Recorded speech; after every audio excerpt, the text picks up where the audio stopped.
Welcome to the Gunning Truth, and it's another match reaction from a pre-season game for Arsenal, and once again in front of close to 83,000 people in New York, Arsenal lose to Man United. I don't know if Erik ten Hag or bald-headed managers has the wood over Arteta with his perfect hair, with a little bit of grey hairs in between, but nothing seemed to work for Arsenal. That's the first time that we tried this midfield three that's supposed to be Odegaard at the top of it, captaining the team, and then Kai Havertz, who just hasn't convinced, unfortunately, and then obviously Rice. We also need to take into account it is pre-season. Arsenal are trying different things, especially with not wing backs, more inverted fullbacks that's getting into play, where we will likely have Saliba and Gabriel as a 2, and then as a 3 you're going to have your 2 inverted fullbacks with Declan Rice or Thomas Partey, and then everybody else attack. So we are still trying to figure all that out. It's disappointing because Man United had a couple of kids in their team, a couple of experienced players, and a 40-year-old goalkeeper, yet it was Aaron Ramsdale making mistakes, Gabriel Magalhaes making mistakes, and quite a strong starting lineup from Arsenal. And once again, against Man United, Arsenal not taking their chances. They did so in January in the league game, but I don't want to go too much into it. It is pre-season. There's various factors that comes into play. Arsenal have a lot of knocks and kicks from previous games, and I know all the other teams have played. There's Man United haven't conceded a goal in pre-season. They played us. We are supposed to be this team that has got this wave currently going, and unfortunately it just seemed that it was not to be on the day. Very frustrating because we call it the unfriendly when we play Man United. I dislike them quite a bit. I tend to mention them way too much on my content, but it's a rivalry that's coming now for years and years, in the early 90s even, and the 70s with the FA Cup, and then obviously the 90s, couple of fights, and then the 2000s where there was fightings between Ferguson and Wenger's teams. So all of those things that seeped in history, and it always stays with us at the end of the day. But that is fine. We accept it. We move on. Arsenal play Barcelona on Thursday morning, 4 o'clock or 4:30 South African time at the SoFi Stadium, which is the home of Arsenal owners, the Kroenke Sports, whatever they call themselves, but obviously Stan Kroenke's home for where the LA Rams plays and all the controversies that goes with that. So it's going to be interesting to see. Obviously loads of Hispanic people that stays in let's say North and Central America will probably pitch up, so it's going to be a lot of Barcelona fans there, and then also a lot of Arsenal fans as well, because we're supposed to have our second home in LA. But just looking ahead, not ahead, but just looking back again, I feel that Arsenal are trying loads of things. There's content and pictures doing the rounds of all the ways Arsenal are going to play with their defenders. The defenders are not just going to be there to defend, which is something that I want us to do better, but they're also going to help and aid in our attack and in the way that we keep the ball and control football games, and that's the most important thing. So I'm still very confident. This has not taken any wind out of me as an individual. I know there's lots of people that's constantly moaning about Kai Havertz. We have to be aware of the fact that there's been an unstable environment at Chelsea. This guy's been playing as a false 9 most of the time, and he just hasn't had that form that he had at Bayer Leverkusen. He's obviously not been happy. He's had so many managers, and as we know that when we see the interviews, yes, they could be lying, but I doubt they are, that Arteta is this genius that's going to make players better. I'm not going to take too much out of his performances so far. Obviously, nothing great against Nuremberg. Did score the goal against MLS All-Stars. Didn't play that well, and then obviously didn't do that much in the Man United game. But we accept it is how it is. And Man United obviously coming in with their tackling. Another thing that comes up is that if Xhaka was there, then they wouldn't have gotten away with certain things. It's really too early to say. I don't think Arsenal are a soft team. I don't think we are softer with the players that's come in. I think all of them has a bit of bite to them.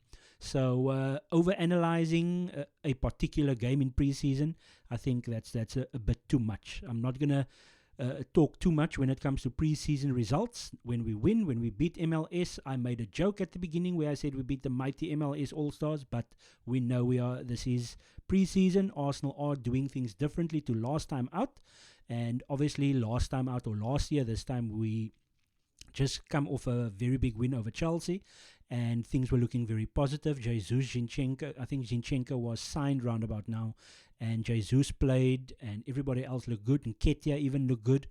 Sambi Lokonga even looked good, playing a left 8 role coming on in the second half against Chelsea a year ago round about this time. So a lot of things that the Arsenal need to work on, obviously. The mistakes. So 2 key mistakes, obviously, allowed Man United in. I don't think they had really that great other opportunities. A here and there shot from Bruno Fernandes and Jadon Sancho. They obviously, I think both of them scored their 2 goals. So here and there opportunities for them. Arsenal controlled most of the game. Obviously, we didn't play well, so we didn't control it in a dominant fashion. And obviously, Man United's tough tackling seemed to take some things out of us. We weren't as up for it as them. Again, you can't say Arsenal weren't up for it. There was disappointment in the players' faces, so it does mean something to them, this pre-season game, the unfriendly against Man United. So there's thousands of things that we can discuss and overanalyze and criticize constantly, because everything is so microscopically analyzed when it comes to Arsenal, because we've spent all this money. We were second last season. I think it's just people that's concerned that we've spent all this money. Will these things work out? So we need to get everybody fit. Let's get everybody fit. Let's get the squad nice and strong, which we are at this moment in time. Let's see if we can sell. It doesn't seem like we are able to sell players at this moment in time. So that's also a bit of an annoyance when other teams are selling all their players to Saudi Arabia, even players that's not really wanted. So even our players that's not wanted, are there's a struggle to sell them. So we need to improve that. But everything is fine in my opinion. I don't think I wanna go into meltdown like a lot of people, because everything is, every 5 minutes there's something else. Then you're excited because a great bit of skill in a preseason game, and then a mistake from a Ramsel or Gabriel, and then you go back to all the previous mistakes from 2 years ago.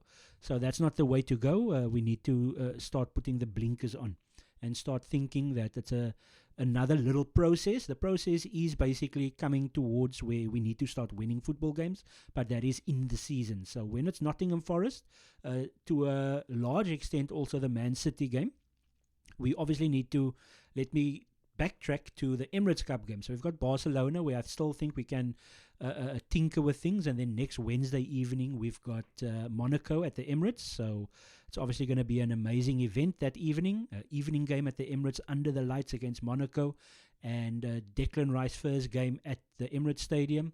And hopefully we are able to then kind of build a little bit of momentum towards that Manchester City game, and then from the Manchester City game into the Nottingham Forest game, the first league game of the season. It's going to come really fast over the next 2 to 3 weeks. So over-analyzing and being concerned about losing to Man United in a pre-season game where so much things was off the field, razzmatazz of the fixture and all that.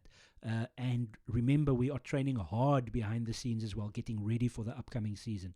So I'm only looking at it that last season it was a little bit more positive. We struggled at first against Nuremberg, ended up winning comfortably with Jesus coming on and making a difference last year. This year we drew 1-1, didn't look that great in the second half. Then last year, the second game, I think we played an American team, looked okay, didn't look too great. And then we were fantastic against Chelsea, whereas this time, great against MLS All-Stars. Yes, we were given so much space, and we were able to use our players to dominate the ball and create chances and score those chances. We were able to create chances against Man United, didn't take them. Martinelli had 2 chances, and Ketia once again in the way. He tends to get more in the way of our attacking players than actually scoring goals. And this arrogance from Balogun and Ketia, there seems to be that arrogance. I don't know them personally, I've never met them, but there is some form of arrogance which is bordering the confidence and arrogance line when they haven't done much. Nketiah obviously going on podcast last season saying he has to come off the bench cold. No goals in between 18 and 20 games off the bench for him, and 5 goals in 6 or 6 goals in 6, of which in 2 of those 6 games he scored twice. So at the end of the day, he's not the main guy. Gabriel Jesus is. And a lot of people have also talked about us having to sign strikers. I don't think Arsenal's going to sign a striker. If we do sign someone, it's going to be someone like Mohamed Kudus, 40 million £40 or 40 million euro rated player from Ajax. Very good player, played with Timber, has got a good relationship with Timber when it comes to on the field of play on the right side. So maybe it is that we bring in Kudus to play across the front three. And I don't know how serious that one is. It seems like Thomas Partey will stay. Not sure about the Tierney situation as yet. Once again, Tommy Yasso playing at left back and not Tierney. But when Tierney did come on, he did show a little bit. So there's so many things that I can go into, but I'm not going to go into it because it was just a quick review on the fact that we're overanalyzing now once again the Man United game when we need to think about the bigger picture here. And Declan Rice didn't have the greatest game. He wasn't bad either. He tracked back quite a lot and he didn't have much help. So Kai Havertz needs to grow into the left 8 role. I'm not convinced, as I said in my Welcome to Kai Havertz video, I'm not convinced because I'm just thinking of the type of player he is and what he does. So now we need to see and give a little bit of patience as to how can Kai Havertz play that left 8 role or a withdrawn 9 role when it comes to this new Arsenal way of playing. So I'll leave it at that. I think Arsenal are on the right track and we'll be fine. Arsenal, Barcelona, 4:30 a.m. Thursday morning, South African time. SoFi Stadium, Stan Kroenke's home ground. Arsenal are in LA, and let's see how Arsenal now respond to this Man United results. It's only pre-season; they don't need to respond, in my opinion. Up the Arsenal.